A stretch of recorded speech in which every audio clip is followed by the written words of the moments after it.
다 같이 사도신경으로 우리의 신앙을 고백하며 새벽 예배를 하나님께 드리겠습니다.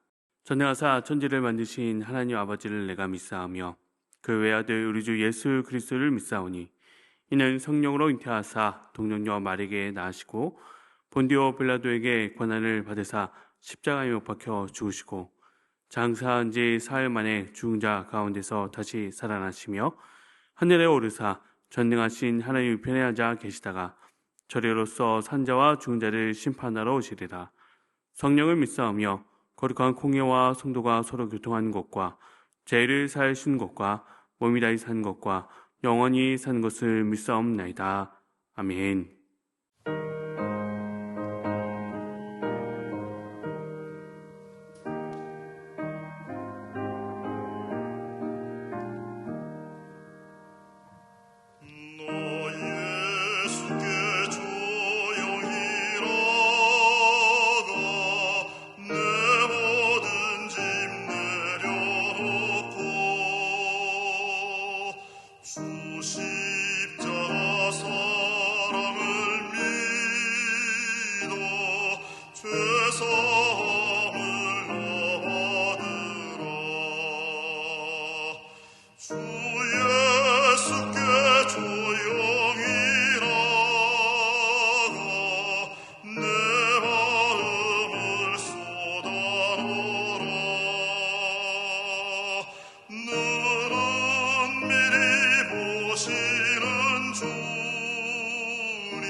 오늘 우리가 함께 나눌 말씀은 요한복음 4장 1절에서 14절까지 말씀입니다.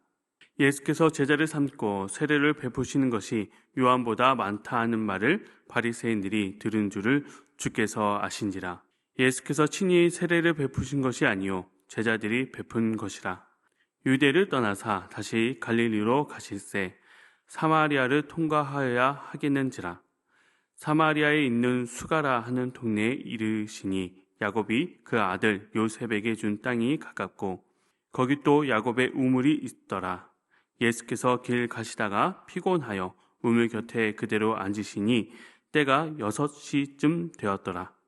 사마리아 여자 한 사람이 물을 기르러 왔음에 예수께서 물을 좀 달라 하시니 이는 제자들이 먹을 것을 사러 그 동네에 들어갔음이러라.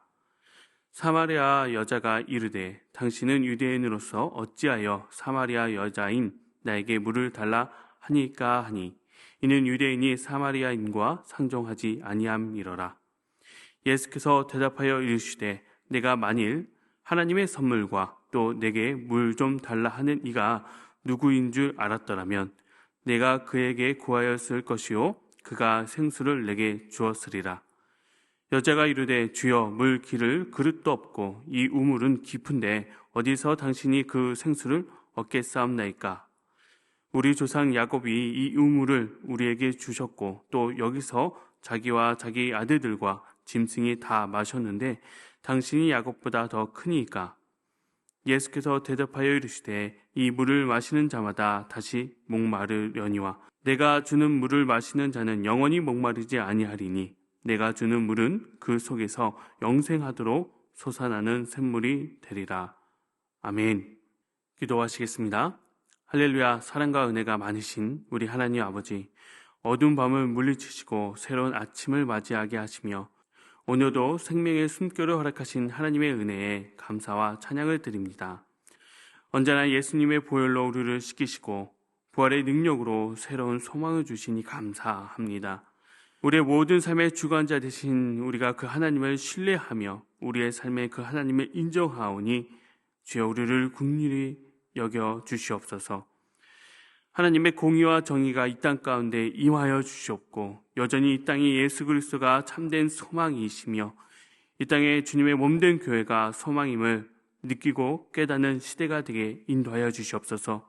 이 땅의 모든 그리스도인들이 주님의 빛을 발하게 하여 주시고 부패되어지는 세상 속에서 소금으로서 이 역할을 감당하며 주님의 귀한 제자들이 되게 주여 도와주시옵소서.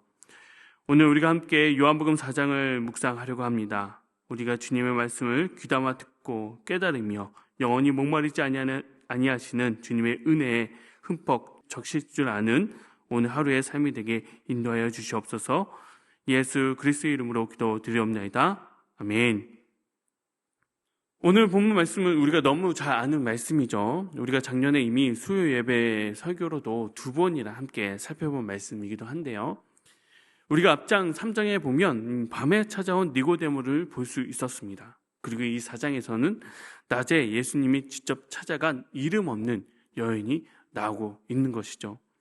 니고데모는 밤에 스스로 찾아온 이름 있는 종교 지도자였지만 예수님과 대화 속에서 어느 순간 더 이상 나오지 않고 있죠. 반면 이 4장에서의 사마리아 여인은 낮에 예수님이 직접 찾아간 이름 없는 여인이었습니다. 그리고 예수님과 대화를 통해 마을 사람들에게 결국 예수님을 소개하는 역할로 또 나오게 되죠. 이 3장과 4장의 이런 대조를 통해서 예수님께서는 어떤 사람을 찾아가셨고 또 누구를 통해 일을 하시는지를 또 보여주는 장면이라고 볼 수 있습니다. 예수님은 오늘도 이름 없는 오늘의 나에게 찾아오십니다. 나의 삶 깊은 곳에 우리들의 현장 속에 오신 것이죠. 우리가 성경을 묵상하면서 교회 생활을 통해서 우리는 하나님이 어떤 분인지를 알게 됩니다.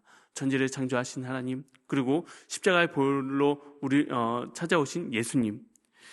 그래서 우리가 하나님과 예수님은 알지만 과연 나의 삶에 과연 그 하나님이 여전히 살아계셔서 역사하고 계시는지, 나의 삶에 과연 그 십자가의 보혈이 어떤 의미를 갖고 하는지, 의미를 이야기하는지를 우리가 모를 때가 있습니다.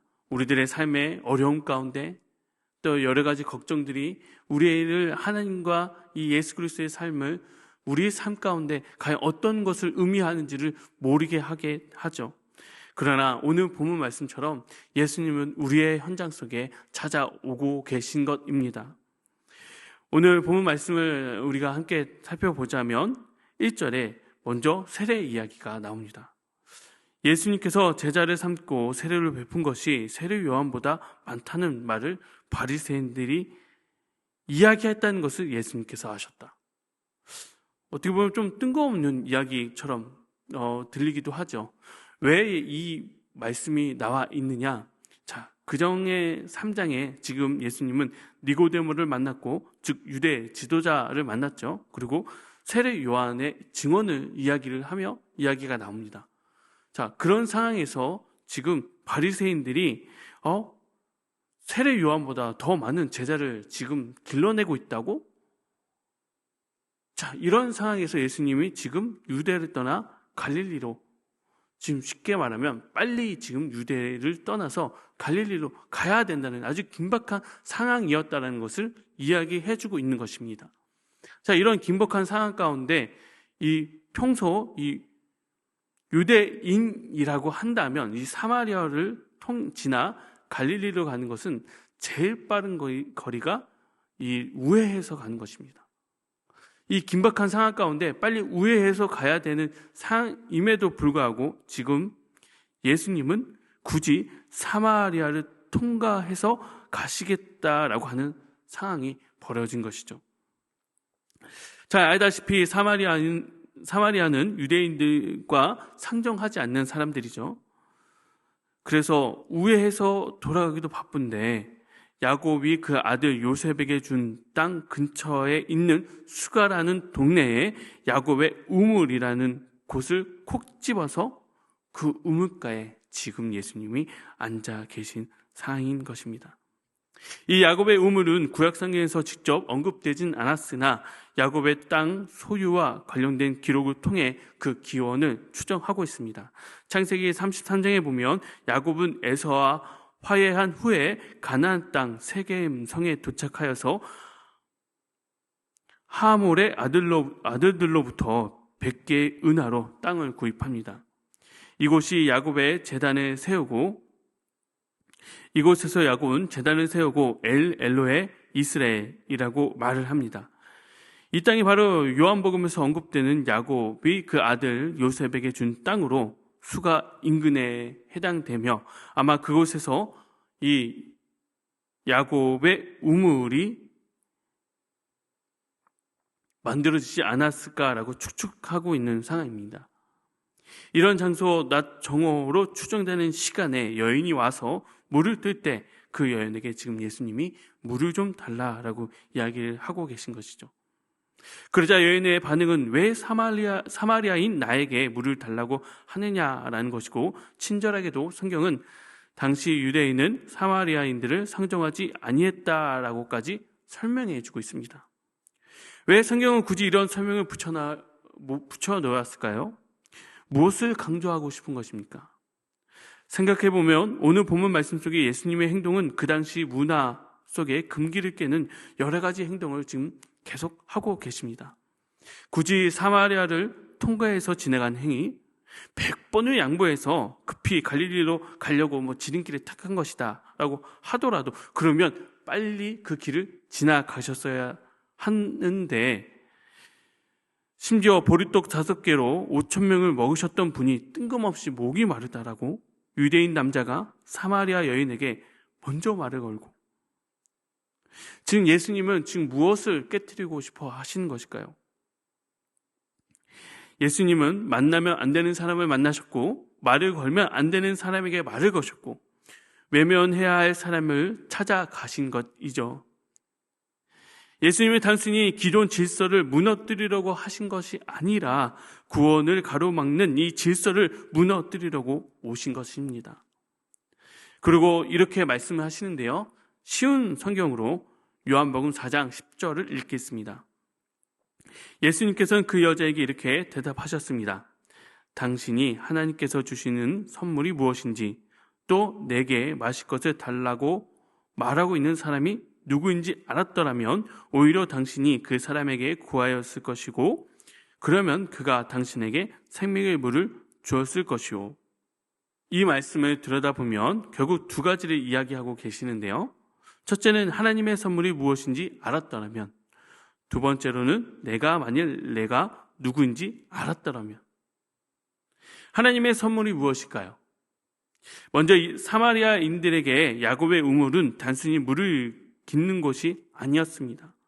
생명의 근원되는 물이 없다면 사람이 사는 동네에는 형성되지 못했겠죠. 그리고 그냥 우물도 아닌 야곱의 우물이라는 것은 사마리아 사람에게는 자신들도 여전히 하나님의 축복을 잊고 있는 하나님의 백성이라는 사실을 각인시켜주는 것입니다. 즉 그들에게 이 우물은 하나님께서 조상의 야곱을 통해 주신 귀한 선물인 것이죠. 생존을 위한 물의 공급처이자 하나님의 백성으로서 전체성을 확인해 주는 장소인 것입니다.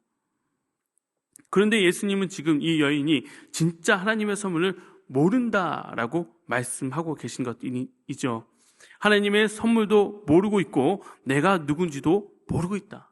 이 표현을 통해서 이 말씀을 하시고 있는 자, 즉 예수님 자신이 진정한 하나님의 선물임을 나타내고 있는 것입니다. 야곱의 우물이 육신의 생명을 유지시켜주는 하나님의 선물이었다면 예수님은 영원한 생명을 주시는 하나님의 궁극적인 선물인 것이죠. 그런데 이 여인은 물그릇도 없고 우물도 깊은데 어떻게 생수를 얻을 수 있냐고 물어봅니다. 그리고 당신이 우리 조상 야곱보다 더 큰 사람입니까? 라고 물어보죠. 여기서 예수님은 이 물을 마시는 자마다 다시 목마르려니와 내가 주는 물을 마시는 자는 영원히 목마르지 아니한다 라고 말씀하십니다. 가만히 살펴보면 이 둘의 대화가 서로 다른 차원으로 이루어지고 있다는 것을 알 수 있죠. 사마리아 여인은 매우 현실적인 이야기를 하고 있는 것입니다. 유대인인 남성이 왜 나에게 말을 거냐? 그런 물을 어떻게 그릇도 없이 이 깊은데 풀 수 있느냐? 당신이 우리 조상보다 더 큰 사람이냐? 여인의 눈에 보이는 현실, 경험으로는 알 수 없는 것들. 그런데 예수님은 그 너머 진정한 갈증을 해소할 수 있는 하나님의 선물, 즉 예수 그리스도에 대해서 말씀하고 계신 것이죠. 이 땅에서 살아가기 위해 우리가 필요한 것으로 여겨졌던 우리들의 상식을 넘어 예수님은 그 근본을 보시면서 말씀해주고 계신 것입니다.